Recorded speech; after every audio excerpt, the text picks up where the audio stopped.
Buenas noches, mi nombre es Raúl Piazzolla de la Universidad Bicentenaria de Aragua, de la carrera de Derecho, y esta es la materia Derecho Mercantil. Hoy les voy a hablar sobre el comerciante, los sujetos de los actos de comercio. Es sujeto de comercio todo aquel que realiza un acto de comercio de manera habitual u ocasional, pero solo al primero se le denomina comerciante. Esto en virtud de que la actividad comercial es un medio de subsistencia cotidiano. En el artículo 94 del Código de Comercio establece que factor es aquel gerente de una empresa o establecimiento mercantil que administra por cuenta del dueño, y el factor de comercio constituye un colaborador inmediato del comerciante que lo va a representar dentro del área de los negocios para los cuales ha sido facultado. A esta persona se le encarga la dirección y administración del comercio principal. Se refiere al comerciante, sea una persona natural o jurídica. Esta dirección de administración comprende todos los actos necesarios e inherentes al comercio y no actos aislados y particulares. Al decir por cuenta del principal, significa que el factor tiene el poder de representación, con las consecuencias, entre otras, que a los efectos de los negocios que celebre, esta persona directamente en la esfera jurídica del acto principal. El factor debe desarrollar su actividad en el mismo lugar donde ejerce el comercio. También podría ser en una sucursal. La naturaleza jurídica del factor. La doctrina venezolana ha hecho un gran esfuerzo por determinar la naturaleza jurídica del factor de comercio. Por una parte, argumenta que se da una relación de mandato, esta idea la cual florece del Código de Comercio. Sostiene que en efecto se trata de una relación de mandato y demás dependencias ejecutadas de los negocios por cuenta del principal.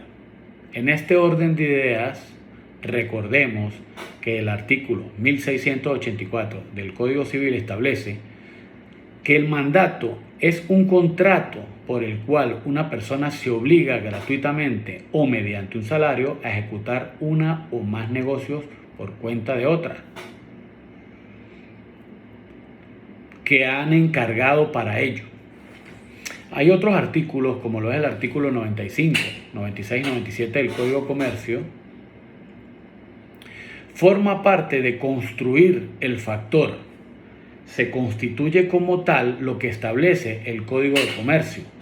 Es el gerente de una empresa o establecimiento comercial de un ramo que administre por cuenta del dueño.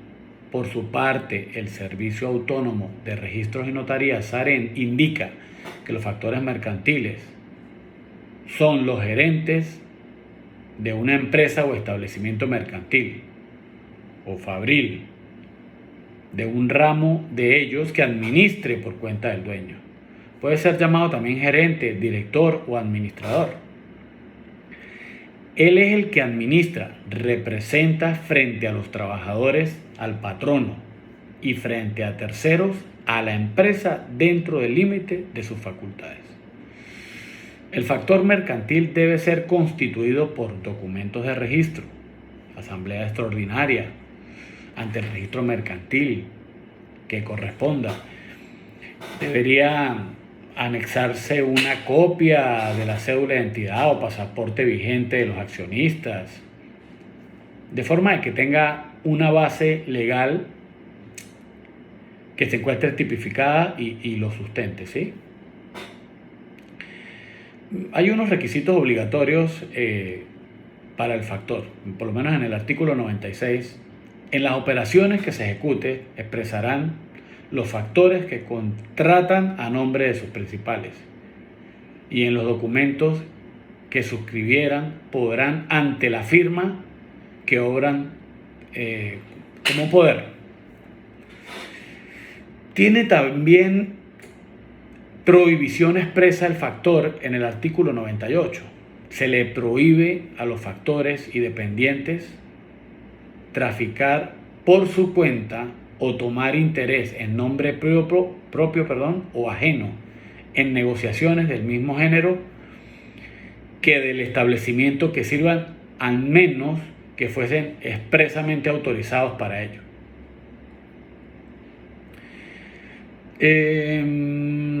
Tenemos algunas causas de revisión del contrato del factor, por lo menos en el artículo 103, los contratos entre los principales y los factores o dependientes por tiempo determinado son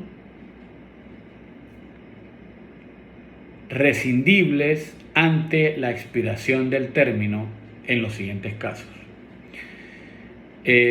Fraude o abuso de confianza. La ejecución de algunas de las operaciones prohibidas, ¿sí?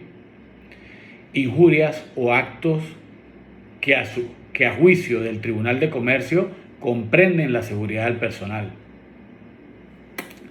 Otra es maltrato por parte del principal, o eso también vendría a juicio del Tribunal de Comercio. Falta de pago en el salario de 2 meses consecutivos. La inhabilitación absoluta de los factores o dependientes para el servicio estipulado. Podemos también recordar que el artículo 104, no habiendo tiempo determinado en el contrato, cualquiera de las partes puede darlo como cumplido, avisándole a la otra parte con 1 mes de anticipación. El principal podrá despedir al factor o dependiente antes de vencer el mes, pagándole el sueldo que les corresponde por todo el mes. Podríamos mencionar, hablando de los derechos laborales y su revocación, en el artículo 105, los factores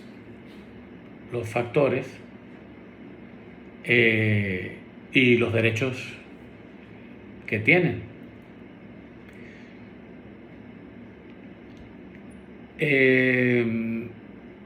La indemnización de las pérdidas y gastos extraordinarios que hicieron por consecuencia inmediata del servicio que prestaban.